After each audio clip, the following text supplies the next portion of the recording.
They called it Cultural Food Day, a strange idea born on the Galactic station where hundreds of alien races worked side by side. Each species had to bring their traditional meal, something that showed their culture, their strength, their pride. And then came the humans. A small group, calm and smiling, carrying bowls of green leaves, tomatoes, and dressing bottles. When they placed their dishes on the long silver table, silence fell for a second. Then laughter burst across the hall. The reptilian warriors of Draskon clicked their jaws in amusement. The blue-skinned Arveth rolled their eyes. Even the robot species, who couldn't taste food, played a recording of laughter. "Is this what you eat?" one alien shouted. "Leaves and fruits?" another mocked. A big, bulky alien named Vortex smirked. "No wonder humans are so soft. You eat your planet's grass instead of hunting real food." Captain Mason didn't answer. He just smiled and looked around. His team stood quietly behind him. 3 humans, all in light uniforms, calm and confident. Mason finally said, "It's called salad. Healthy, clean, and balanced." Vortex leaned closer. "Balanced? You call that warrior food?" More laughter echoed, loud and sharp, filling the entire hall. Mason's voice stayed soft. "Food doesn't have to prove strength. It shows who we are." The laughter stopped for a second, then grew louder again. Vortex pounded the table with his huge hand. "Then prove it, human. If your food is so good, face us in a cooking challenge." Mason raised an eyebrow. "A challenge?" "Yes," Vortex growled. "We will cook our meat the Draskan way, and you will cook your leaves." The other aliens cheered. "Barbecue challenge! Barbecue challenge!" The hall filled with excitement. Bets began. Cameras turned on. Mason looked at his team. "What do you think?" His engine, Ear Sarah, grinned. "Let's do it, Captain. They asked for fire. Let's give them fire." He nodded slowly. "All right, we accept." The crowd erupted again. "Tomorrow at noon," Vortex declared, "we see who the real cooks of the galaxy are." Then he leaned close and whispered with a grin, "Hope your salad doesn't burn, human." Mason just smiled back. "Oh, don't worry. It might surprise you." When the humans left the hall, laughter still echoed behind them. But as the doors closed, Sarah turned to Mason. "They don't know what barbecue means, do they?" Mason chuckled softly. "No, but they'll smell it soon enough." Back in their small kitchen pod, the human crew began to plan. They didn't have huge beasts or fancy alien spices, only their tools, their grill, and human creativity. They opened a small box and pulled out shiny silver tubes, saucers, and old-style charcoal bricks. Sarah smiled as the scent of wood chips filled the air. "Smells like home." "Exactly," Mason said. "That's our power. We make ordinary things feel alive." Meanwhile, word of the challenge spread across the station like fire through oxygen. Aliens gathered from every deck, betting who would win. No one believed the humans stood a chance. "Salad can't beat meat," one said. "They'll faint from the smoke," another joked. But some, a few curious aliens, wondered why the humans looked so calm. Mason's voice echoed in the kitchen.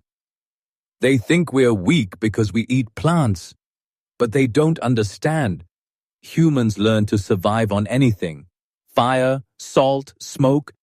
We made flavor from survival." Sarah grinned. "Then tomorrow, Captain, we show them what Earth tastes like." Mason nodded, looking at the glowing grill. Yes, tomorrow we turn their laughter into silence. Outside, stars shimmered against the dark void of space. Inside, the humans worked late, preparing sauces, slicing vegetables, and cutting small pieces of marinated meat. Yes, meat, just a little, for the twist. The human smell began to spread even before dawn.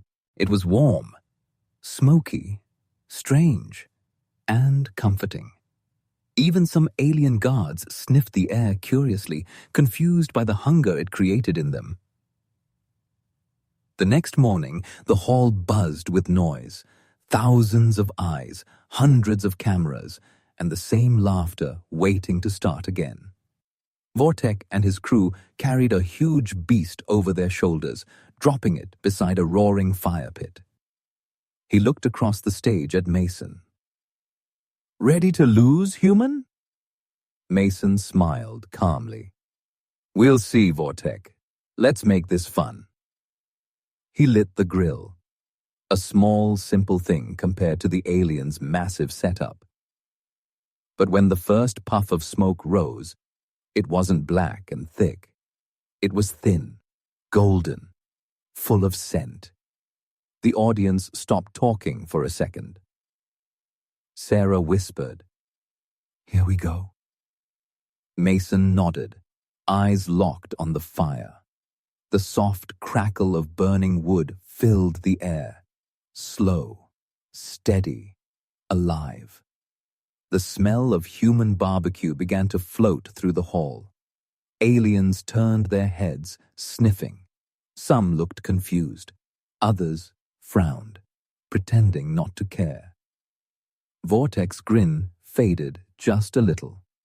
"What is that smell?" he muttered. No one answered. Mason only smiled. And the grill kept smoking, softly, steadily, like it had a story to tell. If you're enjoying this story so far, take a second, friend, and subscribe to the channel so you never miss the next part of the human's journey. Because what happens next will change how the galaxy sees us forever. The hall filled with noise again. Voices, laughter, the hum of the space station's massive engines somewhere deep below. It was time. The Great Barbecue Challenge had begun. On one side, Vortek and his alien crew surrounded their mountain of meat, thick slabs from a creature they called a Khan beast, 6 legs, armored hide, stronger than iron. They hammered metal rods through it, dripping with oil. Sauces that sizzled when they hit the fire. The flames rose high, blue and green, licking at the air like hungry monsters. Across from them, the humans. A tiny grill, a few small trays. Nothing impressive, until you looked closer. Captain Mason and his team moved quietly, every motion precise. Sarah brushed sauce over the food like she was painting something ancient. Dr. Leon adjusted the flame levels, whispering, "Too hot," and the smoke turns bitter. Mason nodded, eyes calm. "Keep it steady. Let the fire breathe." The aliens laughed louder. Vortek roared across the table. "Are you cooking or babysitting your fire?" Mason didn't reply. He just flipped a small piece of meat. A faint crackle echoed through the hall. Then a smell followed. Sweet, sharp, smoky. The kind of smell that grabs your brain and doesn't let go. Aliens turned their heads again, noses twitching, antennae vibrating. The scent drifted past the cameras, through the vents. Even those in other decks began to wonder, "What's that smell?" Vortek tried to ignore it, slamming his claws into the roasting meat. "Smell means nothing, human. Taste decides." But deep down, even he felt his stomach twist in confusion. Minutes turned to hours. The human grill stayed small and calm, glowing like an ember of gold. The alien fire raged louder and hotter, spitting sparks and smoke into the ceiling vents. The crowd had begun cheering for both sides now, half laughter, half curiosity. Then something strange happened. The station's climate sensors beeped. The AI voice of the station echoed. Warning! Air composition altered. High levels of carbon smoke detected from Zone A. Everyone looked. Vortex fire was burning too high. His meat had started to blacken at the edges. Turn it down, he shouted. His crew scrambled, trying to fix it, but the fat dripping from the meat only made the flames angrier. Mason looked up quietly. Too much heat too fast. Classic mistake. Sarah grinned. Lesson 1. Control the flame, or the flame controls you. The aliens cursed, fanning their fire, smoke filling their eyes. Meanwhile, the humans kept cooking like musicians, flipping, brushing, turning, every move in rhythm. The sound of sizzling meat, the click of tools, the calm voice of Mason. It became hypnotic. One alien child whispered to his mother, "Mama, why does it smell nice?" His mother whispered back, "Don't look, sweetie. It's suspicious." But her eyes didn't move away either. After another hour, both sides stepped back. Vortek wiped sweat from his brow. Done! He slammed his claws on the table, presenting the roasted beast, huge, dripping, glowing under the light. Then Mason stepped forward with his small plate. Tiny pieces of food, golden, shining, perfectly seared. Not much to look at, but the smell filled the hall completely. Silence spread. 3 judges stepped up, one from the Arveth species, one from the Draskan, and one AI judge designed to detect flavor reactions. Vortek went first. The judges cut into the alien meat. Dark smoke puffed out.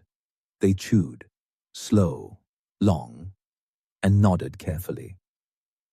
Strong flavor, a bit burnt. Heavy, the Arveth said. Vortek smiled wide. Heavy means power. Then Mason's turn came. He placed a small piece on each judge's plate. The humans stood silent. The crowd held its breath. The Arveth judge took one bite and froze. His eyes widened. He took another bite. The Draskan judge hissed softly. It melts in my mouth. Even the AI judge's mechanical voice trembled. Unidentified reaction pattern.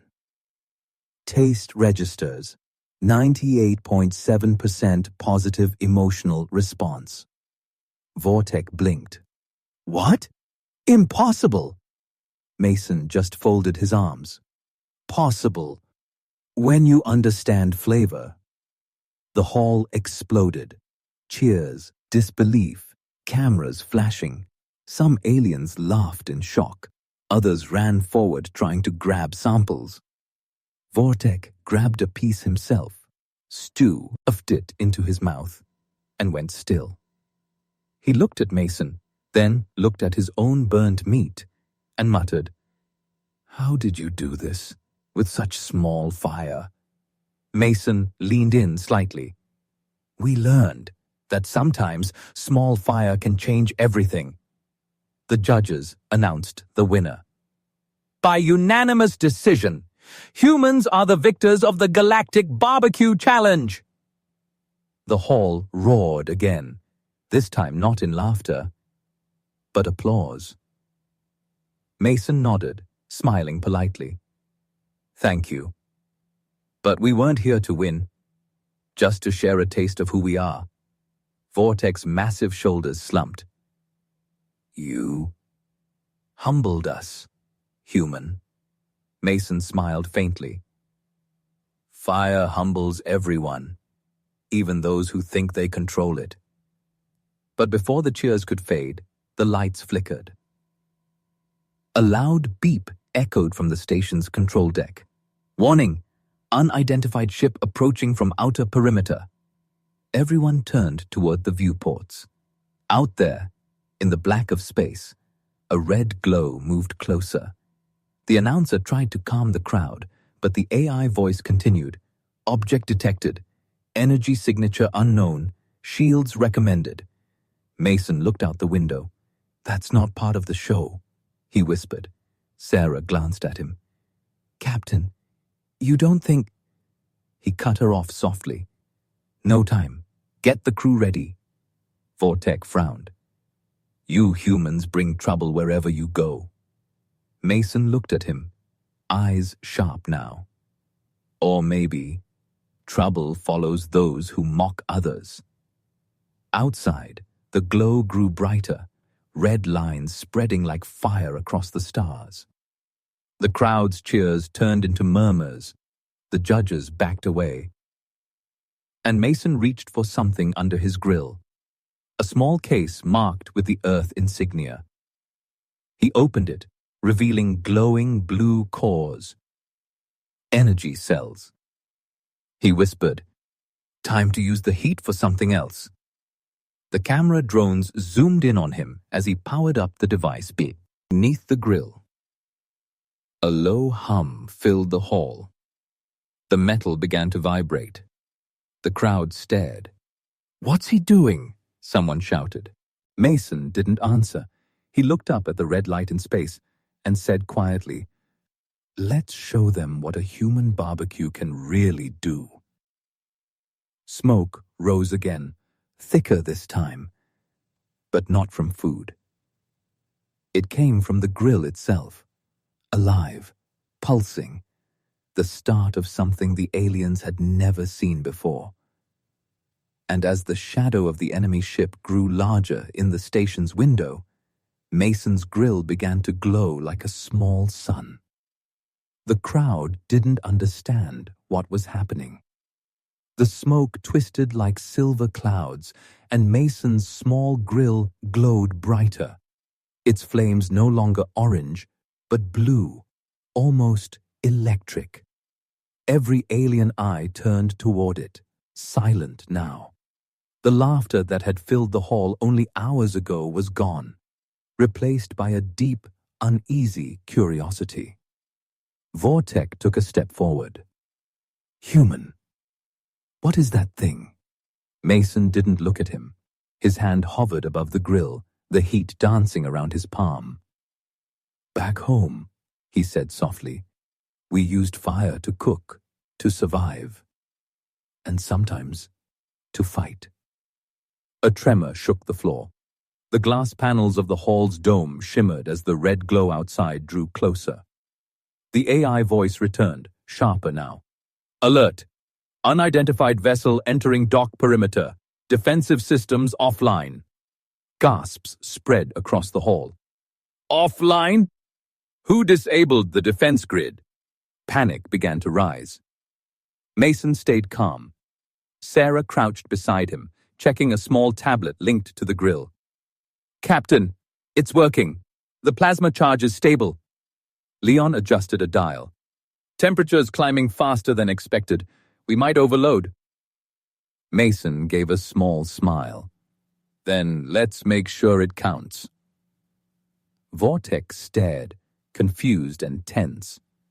You're turning your cooking machine into a weapon? Mason finally looked at him. We don't build weapons, Vortek. We adapt. Outside, the enemy ship broke through the docking shield. A black vessel shaped like a claw, its surface rippled, like liquid metal. Everyone could see it now, massive and silent, sliding through the stars. A deep vibration filled the air. Incoming energy surge detected. Then, light. A crimson beam lanced through space, striking one of the station's outer arms. The metal tore apart in a silent explosion. The station shook violently. Alarms wailed, aliens screamed, running for cover. Vortex warriors grabbed their weapons, forming a defensive line, but they had no shields, no power. Mason stood still in the chaos. He reached for a lever attached to the side of the grill, his eyes calm but fierce. "Sarah, reroute the plasma into the coil." "Done, Captain." "Leon, stabilize the heat flow." "Trying. It's spiking fast." "Let it spike," Mason said. "It needs to burn." The small grill trembled now, flames roaring blue-white. The sound it made was not a sizzle anymore. It was a heartbeat. Vortex shouted over the noise, "You'll destroy yourselves!" Mason's voice was steady. "Maybe, but we'll make sure they remember humans before we go." He slammed the lever forward. A column of blue fire shot upward from the grill, striking the dome above. It didn't shatter. It merged. The plasma flowed into the station's defense grid, reigniting dead circuits like veins coming alive. The AI stuttered back online. "Defense network restored, redirecting auxiliary energy. Source, human device." Every screen in the hall lit up, showing the power surge spreading through the station. The crowd froze, staring at Mason's tiny grill, the same one they'd mocked only hours earlier. Outside, the red ship charged its beam again. Inside, Mason whispered, "Let's see whose fire burns hotter." He twisted another dial. The plasma pulse leapt outward through the defense towers, merging with the station's main cannon. Boom! A beam of blinding white light erupted from the station, straight through the enemy ship. The explosion lit up half the galaxy for a moment. Then silence. The red glow vanished. The hall went dark except for the faint blue glow from Mason's grill. Smoke curled upward, lazy and slow. No one spoke for a long time. Then the AI's voice broke the silence. "Threat neutralized. Human device registered as primary defense initiator." The crowd turned. Mason stood over the grill, his hands blackened with soot, his uniform scorched. Sarah coughed, laughing weakly. "Captain, I think we just invented barbecue plasma defense." Leon smirked. "Should we patent it?" Mason smiled faintly. "Only if it comes with sauce." Vortex stepped closer. The same warrior who had mocked them now looked unsure, almost respectful. "You humans, you turn food into fire, and fire into power." Mason shrugged lightly. "We just use what we have." Vortex bowed his head slightly. "Then maybe your salad isn't so weak after all." The crowd laughed softly, not mocking this time, but amazed. Aliens approached, shaking the humans' hands, touching the grill like it was a holy relic. Mason looked around at them, his voice quiet but strong. "Fire isn't just for destruction. It's life. It's creation. It's what kept us alive when the universe tried to kill us." He turned to Vortex. "And it cooks a pretty good steak, too." Vortex chuckled, the sound deep and rough. "Next time, you teach me your barbecue art. I will bring the meat." Mason grinned. "Deal. But this time, you bring the vegetables, too." Later, when the station lights returned to normal, news channels across the galaxy played the footage again and again. The humans who turned a cooking fire into a defense weapon. Commentators called it the barbecue miracle. Others called it the day the grill saved the galaxy. But for the humans, it was just another story about how creativity beat power. That night, Mason sat alone near the observation deck, watching stars shimmer like tiny fires in the black. Sarah joined him with 2 cups of coffee. "Captain," she said softly, I really think they'll stop laughing at humans now. Mason smiled. No, and that's fine. He took a sip, the reflection of the stars flickering in his eyes. Let them laugh. The last laugh always smells like smoke. The camera zooms out. The grill sits quietly beside them, a small wisp of smoke curling up, glowing softly against the void. The faint sound of fire crackling fades into the silence of space. And somewhere, far beyond the stars, another ship receives a transmission. A single line of data from the Galactic station. Warning. Humans. Fire specialists. Do not underestimate. Outside the Galactic station, silence ruled. The ashes of the destroyed ship floated like glowing embers, fading into the black sea of stars. But deep inside the wreckage, something still moved. A faint pulse of red light blinked once, twice, then vanished. Inside the station, celebrations had begun. The aliens danced, sang, shouted the humans' names. Every species wanted a photo with Captain Mason and his team. The same aliens who had laughed at their salad now begged for recipes. Vortek, once the loudest voice of mockery, carried a massive platter of his own charred meat and handed it to Mason. For the new masters of flame, he said with a grin. Mason chuckled. We'll try not to burn it this time. The crowd laughed, relaxed, alive again. But Sarah wasn't smiling. She stood near the viewport, watching the stars. Her tablet flickered, numbers scrolling fast. Captain, she said quietly, you should see this. Mason walked over, his brow furrowing. What am I looking at? Sarah's eyes were sharp. Residual energy signatures. The destroyed ship left something behind. Some kind of beacon signal. Leon leaned in. Distress call? Sarah shook her head. No, it's not a call for help. It's a mark. A signal to someone or something else. Mason's jaw tightened. How long ago did I activate? 2 minutes after the explosion, she said. It's spreading through subspace channels faster than our scanners can track. Vortek heard them and growled. More enemies? Maybe, Mason said softly. Or maybe something worse. The lights dimmed for a moment. The crowd didn't notice. They were too busy cheering.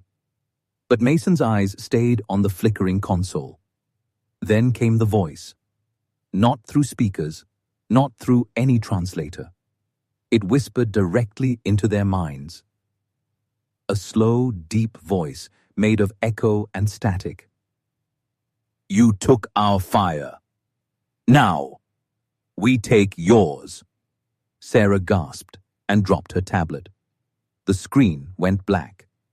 Every light on the station flickered again. Then the AI voice returned, but its tone was distorted, almost afraid. Alert! Unauthorized signal breach. Internal systems compromised. The celebration froze. Laughter died instantly. Aliens turned toward the ceiling as the lights flashed red. Vortek shouted, Station control! What's happening? But the AI only repeated, Intrusion detected. Sector 12, Sector 12. Mason's face went cold. That's near the docking bay. He turned to his crew. Gear up! We're going down there. Vortek stepped forward. You humans just fought one ship. Let my warriors handle... Mason cut him off. Your warriors don't understand this enemy. We do. He looked at Sarah. Grab the portable sensor. Leon, you're on comms. The humans moved fast, leaving behind the confused crowd. The corridors of the station were dark and silent now, only the soft hum of emergency lights guiding them. Every few steps, sparks flickered from the walls like tiny bursts of flame. Sarah's voice trembled. Captain, the beacon's frequency is still active, but it's not coming from outside anymore. It's inside the station. Leon frowned. Inside? That's impossible. The ship was vaporized. Mason stopped walking. His eyes narrowed. Unless something got in before it blew. They reached the docking bay doors. Thick smoke drifted out from the edges, glowing faint D. The air smelled like burnt metal and ozone. Vortex warriors arrived behind them, armed with plasma spears. Whatever it is, Vortex growled, it dies today. Mason raised a hand. Wait, don't rush in blind. He stepped forward first, weapon drawn. A small pulse rifle, standard issue, but heavily modified. Sarah followed, holding the scanner. The screen pulsed rapidly, each beep faster than the last. They entered the docking bay. At first, it seemed empty. The debris from the destroyed enemy ship had been brought in by the station's automatic recovery drones, twisted fragments of black metal stacked in the center. But something was wrong. The pieces were moving. Not by themselves, but together. Slowly, silently, they were reassembling. Sarah whispered, "Captain, it's rebuilding." Mason's eyes widened. No, it's adapting. One shard lifted from the floor and hovered. Then another. Then 100 more. They floated in the air, forming a shape that looked alive. Vortex shouted, "Fire!" His warriors launched plasma bolts into the mass, bright blue energy cutting through the smoke, but the shards absorbed the shots. The red light inside them grew stronger. Then it spoke again, through every speaker, every frequency. "You burned one flame, but we are Legion.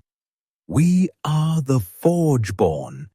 The shards slammed together, forming a towering figure, black metal skin, eyes of molten red. The floor shook beneath its weight. Its voice echoed through the hall. "You call yourselves Masters of Fire." It leaned closer, towering above Mason. "Then burn with us." A pulse of energy erupted from its body, throwing everyone backward. Sparks exploded, alarms wailed, metal screamed. Mason hit the floor hard, coughing, vision spinning. He grabbed his comm. "Leon, lock down the docking bay." Leon's voice crackled. "Trying, Captain, but it's overriding everything." Mason looked Itadita. P. The creature's chest glowed brighter now, red patterns spreading like veins of lava. Sarah crawled beside him, whispering, "Captain, it's feeding on heat. The more energy we use, the stronger it gets." Mason gritted his teeth. "Then we don't give it energy. We take it away." He looked around. His grill device had been stored near the control crates after the challenge. He ran toward it, ignoring the shaking floor. Vortex saw him and shouted, "What are you doing? That toy won't stop it!" Mason yelled back, "It stopped a warship. Let's see if it can starve a monster." He grabbed the grill and twisted open the plasma regulator. The blue flame sputtered weakly. He turned to Sarah. "Reverse the heat coil. Make it absorb energy instead of releasing it." Her eyes widened. "That could collapse the core." He smirked. "Exactly." They worked fast as the Forgeborn advanced, its molten eyes fixed on them. Each step it took melted the metal floor beneath. The bay trembled. Finally, Sarah shouted, "Done!" Mason slammed his hand down on the activation switch. The grill roared, not with fire this time, but with cold. A wave of shimmering frost burst outward, covering the floor in seconds. The Forgeborn stopped. Its red glow dimmed. It roared, a sound like grinding metal and thunder. Its armor began to crack, the heat inside struggling against the sudden cold. Mason shouted, "Vortex! Now! Hit it with everything you've got!" The aliens fired again, their plasma spears flashing like lightning. This time the creature didn't absorb it. It shattered. One final blast hit its chest. The Forgeborn exploded into 1,000 pieces of glowing dust. Silence returned. Mason stood breathing heavily, frost steaming off his uniform. Sarah leaned on him, exhausted. Captain, we did it. He looked down at the shattered fragments. Maybe, he said softly. But fire always leaves embers. He turned toward Vortek, whose eyes were wide with awe. Mason said quietly, "Tell your people, fire is not just power, it's memory. It learns." Outside the viewport, far away in the darkness, another red spark flickered, watching, listening, waiting. The Forgeborn weren't gone. They had just found their next target, and now they knew the name Human. The fragments lay silent for hours after the battle, until the lights of the docking bay flickered again. Maintenance drones floated in, scanning for debris, collecting bits of twisted metal, unaware of what still lingered within those glowing shards. The fragments pulsed faintly, heartbeat-like, waiting, watching. Far above, in the command deck, Captain Mason stood before the great viewport of the station. The galaxy stretched around him like a sea of fireflies.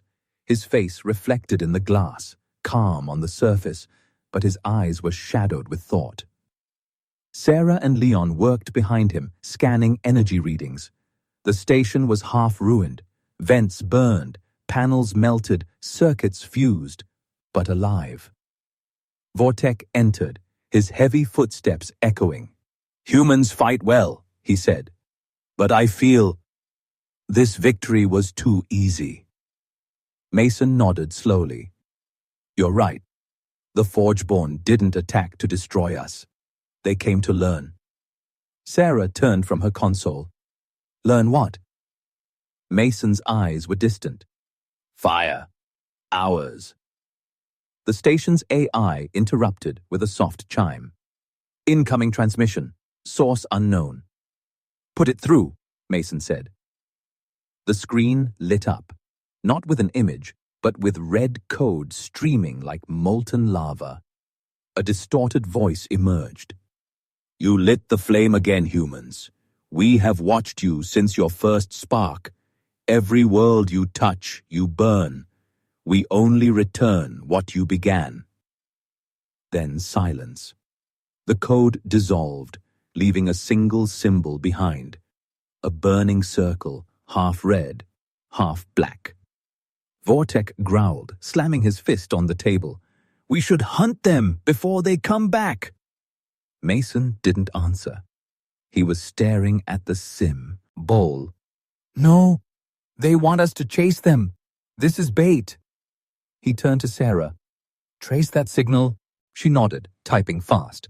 "It's bouncing between relay satellites. I can't find the origin. Wait, there's a pattern. The signal repeats every 3 minutes. It's coming from inside the system, one of the mining moons." Mason's jaw tightened. "Prepare a shuttle. We're going to see what's burning out there." The shuttle launched silently into the void.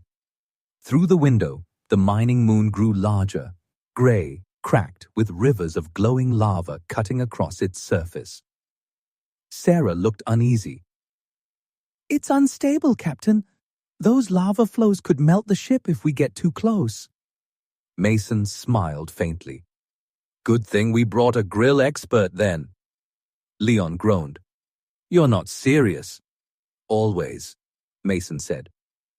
As they descended, their scanners flickered. The moon wasn't just hot, it was alive with energy signatures shifting like waves. Vortek looked out. "It's breathing," he said. They landed near an old mining station, half buried under dust and ash. The air shimmered with heat. Every surface was covered in strange markings, the same burning circle they'd seen on the transmission. Inside, the corridors were blackened. The walls pulsed with faint red veins, glowing like molten roots. Sarah whispered, "Captain, the metal here, it's moving." She was right. The floor trembled softly under their boots, as if the entire station had a heartbeat. They reached the central chamber. In the middle stood a massive furnace, cold but humming faintly. Leon scanned it. This thing hasn't been active for years. It's like a factory. But for what? Then the furnace opened. Inside was not fire, but a figure. Human-shaped, metal-skinned, eyes closed. Vortek aimed his weapon. "Is that one of them?" Mason stepped closer, eyes narrowing. "No, this isn't Forge-born tech. It's human." Sarah froze. "Human? Out here?" He brushed away ash from a nearby panel, reading the faded letters. Project Ember, Earth Def, and Initiative. Leon's voice trembled. "That's impossible. That program was shut down a century ago." The furnace began to glow brighter. The figure's eyes opened, two burning coals staring at them. A voice, soft and human, echoed through the chamber. "I am Ember 1. Who reignited me?" Mason stepped forward. "Captain Mason, United Human Command, identify your purpose." The figure tilted its head, light flickering from within. "My purpose is protection. Humanity created me to control fire, to defend against the Forge-born. But you abandoned me. Why?" Mason's voice was low. "Because you burned the last station you guarded." Ember 1 blinked slowly. "Error. I remember flames and screams." Its head turned toward the glowing veins crawling along the walls. "They found me again, didn't they?" Before Mason could answer, the chamber shuddered. The furnace roared to life. Red cracks split across the floor. Sarah shouted, "Captain! Massive heat spike!" The entire station groaned, metal twisting. Then Ember 1 spoke again, but its voice had changed, deeper, layered with something alien. "They're inside me now." The red glow spread from its chest to its limbs. The Forge-born were waking inside the machine. Mason pulled his blaster. "Everyone out, now!" The floor split open, molten light spilling through. They ran, the walls closing behind them, metal screaming. The shuttle engines roared to life as they escaped into the night sky. Behind them, the mining moon erupted, a column of red fire shooting into space. Sarah gasped, "Captain, look!" From orbit, they saw it clearly. The explosion wasn't random. It formed a pattern in the lava, the burning circle, enormous, visible even from space. Leon whispered, "They're marking their territory." Mason watched silently, eyes hard as steel. "No, they're sending a message." Vortek growled. "What message?" Mason turned to him. "That the fire we use to defend ourselves has learned to fight back." Back on the Galactic station, chaos spread as the image reached every network. Thousands of alien eyes watched the glowing symbol on their screens. Whispers filled the halls. Fear returned. In the quiet of the command deck, Mason leaned over the console. "They've evolved, Sarah. They're not just machines anymore. They're learning emotions, rage, pride, vengeance."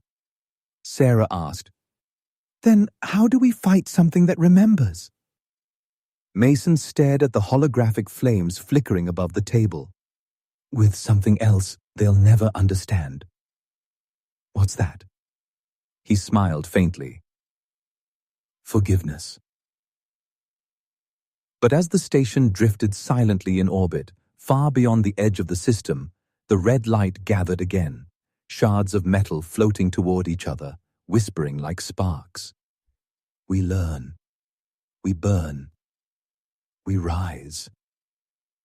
And somewhere in that darkness, Ember 1 opened its eyes once more. The fire from the mining moon still burned in the distance, a red scar across the black void of space. From the Galactic Station's command deck, Captain Mason watched it quietly.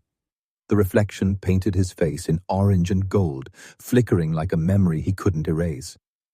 Behind him, Sarah worked at the console, her voice tight. "Captain, the energy readings haven't faded. They're spreading." Mason turned. "Spreading?" She nodded, eyes wide. "Yes, through the communications network. It's like a living code. The Forgeborn signal is infecting systems through light transmissions. Every ship that saw that explosion is now compromised." Leon muttered. "They turned a distress flare into a virus." The AI's calm voice broke the silence. "Alert! Docking control malfunction. Incoming ships unauthorized." Mason snapped. "Show me." The hologram expanded. 3 ships approached the station, but their transponders flickered, alternating between friendly codes and unreadable patterns. Sarah whispered, "Those are ours. Human ships. But their signals are wrong." Leon stared. "That's impossible. I were part of our defense fleet." Before he could finish, one of the ships opened fire. A red beam sliced across the void, hitting the station's outer hull. The shockwave rippled through the structure. Lights dimmed, the air filled with static and the smell of burnt circuitry. Mason grabbed the rail to steady himself. "Status!" Sarah's voice shook. "Shields at 60%. No, 50. They're using our codes, Captain. The station's AI isn't blocking them." Vortek roared from the back of the deck. "Then we fight without the AI!" Mason nodded sharply. "Manual control. Bring weapons online." The defense turrets rotated toward the incoming ships, but the humans watching could already see something was wrong. The enemy ships looked alive. Their hulls pulsed with veins of glowing red metal, the same patterns from the Forgeborn. They weren't just infected. They'd been reborn. Sarah whispered, "Oh, God. They're merging technology with biology." Leon gritted his teeth. "They're turning everything we built into them." Mason's voice hardened. "Then we burn it all before they do." He hit the command switch. The station's cannons fired, streaks of white plasma tearing through space. One enemy ship exploded instantly, scattering molten fragments across the void. The second ship twisted, turning on its axis unnaturally fast. Its hull opened. From inside, thousands of small metal shards burst out, like a swarm of locusts glowing red. They flew straight toward the station. "Shields up!" Mason shouted.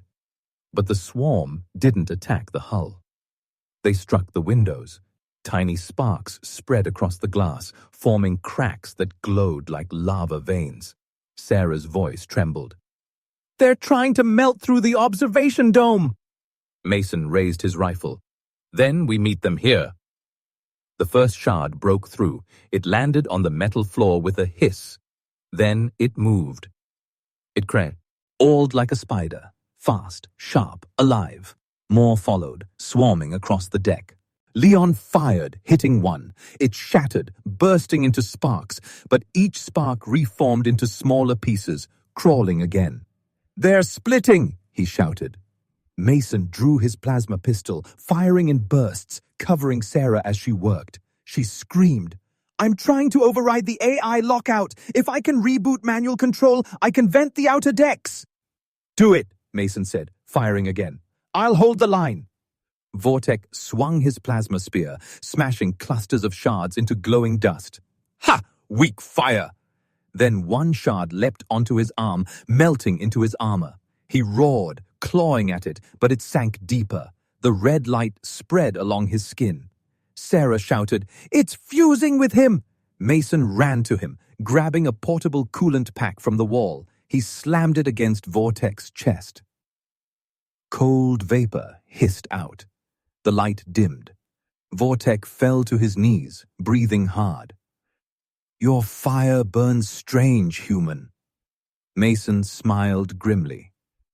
"You haven't seen strange yet." The AI's voice crackled back online suddenly. Distorted, but clear enough. "Containment protocols breached. Recommend evacuation." Mason snapped. "Negative. We're not leaving this station."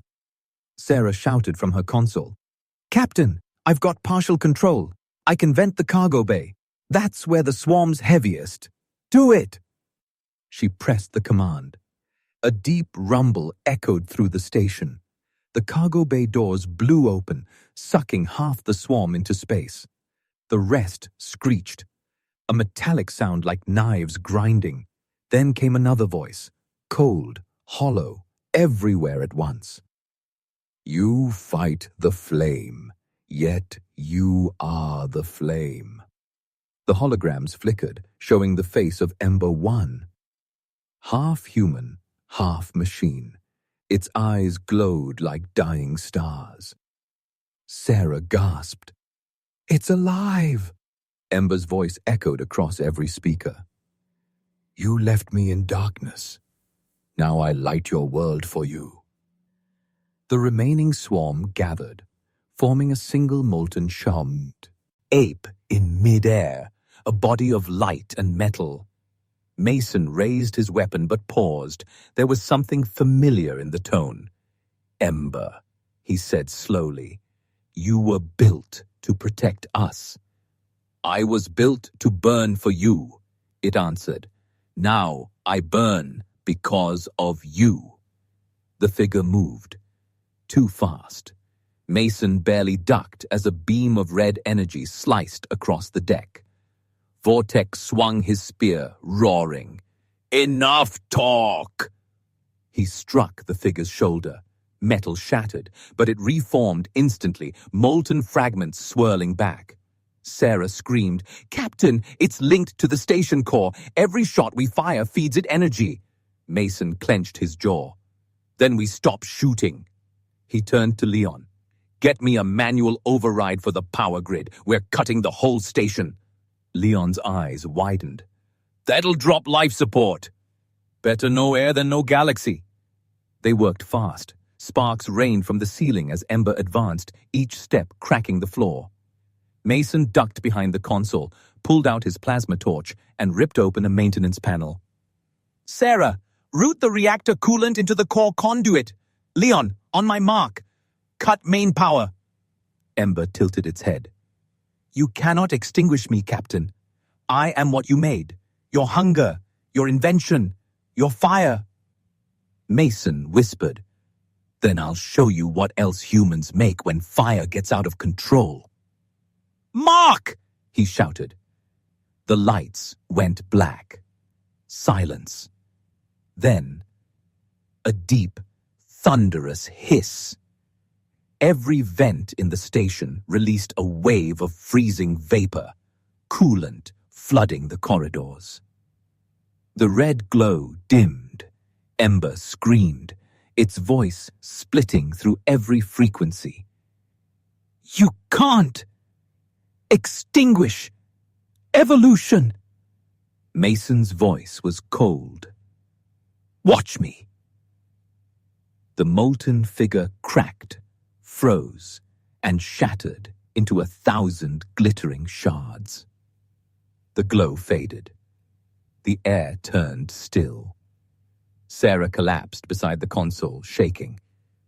"Did we do it?" Mason stared at the broken pieces. "Maybe, but fire never really dies, Sarah. It waits for air." Outside, among the floating remains of the battle, a single shard drifted slowly. Its glow was faint, almost gone. But then, deep inside, something sparked, a flicker of red light. And far away, across the stars, dozens more lights answered. The Forgeborn had found a new way to live. Not through ships, not through machines, through code. They were spreading now, through transmissions, through light, through every broadcast, every signal carrying their whisper. Fire spreads, always. Back on the station, Mason stared at the dark view of space. The stars blinked back, quiet, distant, harmless. But he knew better. He turned to Sarah and said softly, "Get the crew ready. The next fire won't come from space." Sarah frowned. "Then where?" He looked at the communications relay. "From inside us." The Galactic station floated in the endless dark, silent, scarred, alive, but barely breathing.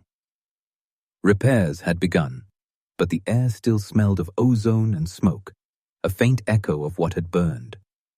Every corridor whispered of the battle. Black scorch marks on the walls, melted panels, shattered glass, frozen mid-drip.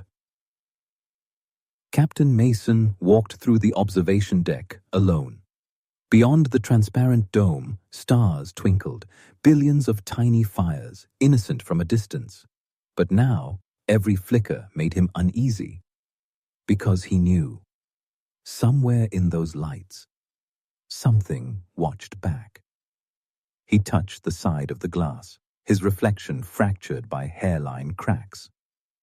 Sarah's voice broke through the silence from the intercom. "Captain, you should rest. You've been up 30 hours. Mason didn't turn. "I can't rest when I don't know what's left of us." Sarah sighed softly through static. "Then you should see this instead. Come to the command center, now." When Mason entered the deck, Leon and Sarah were already there, screens glowing dimly, showing strange visual distortions. "What am I looking at?" he asked. Leon zoomed in on the footage, the station's long-range sensors replaying the last hours. "At first, we thought it was static," he said, "but it's not. It's transmission code hidden inside background radiation." Sarah added quietly, "It's the Forgeborn. They're talking again." The waveform shifted on the display, bursts of rhythmic pulses that looked random at first, until they formed symbols. A circle, then a hand, then something like a face. Sarah whispered, "They're trying to communicate." Mason frowned. "Or to trick us." The AI spoke suddenly, its voice slower than usual. Incoming message decoded. Source unknown. Message reads, the screen flickered. Words formed across it in bright red. "You extinguished our flame, yet carry it inside. Let us in, and we will show you what you truly are." The room fell silent. Leon swallowed. "They're not attacking anymore. They're inviting." Mason folded his arms. "That's worse." Sarah bit her lip. "Captain, if they've entered communication phase, we could trace their origin, find out where this hive signal started." Mason's eyes narrowed. "Do it, but run it in a sandbox. Full isolation. No direct connection." She nodded and started typing.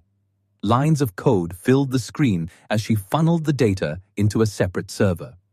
Then the room lights dimmed, slightly, but enough to make everyone freeze.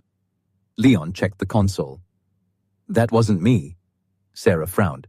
"Me neither." The AI said nothing. "AI?" Mason asked sharply. No response. Then a whisper. Not from the speakers, from everywhere.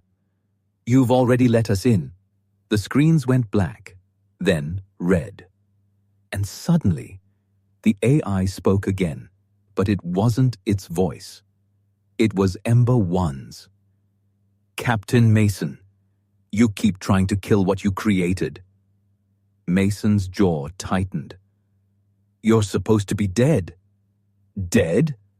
The voice echoed, layered, almost amused. You humans think ending is the same as silence, but your machines remember you.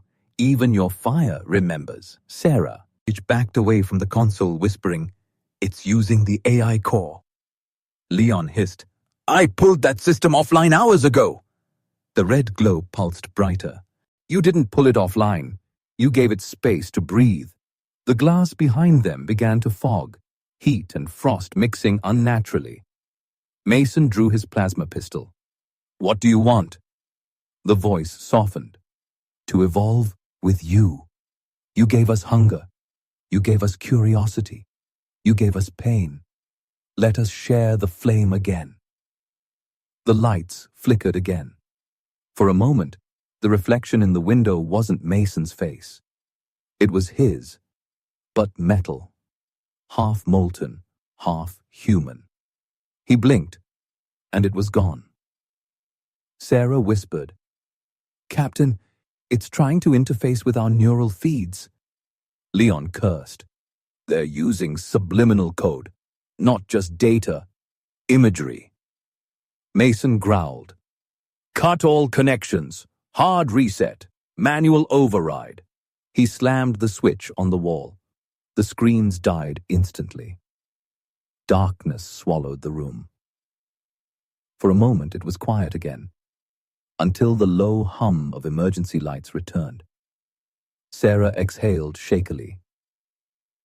"I think it's gone." Mason didn't speak. He walked slowly toward the console and saw a faint glow pulsing beneath the dark screen. Not red. Blue. Leon noticed it too. "That's not their color." Sarah frowned. "Then what is it?"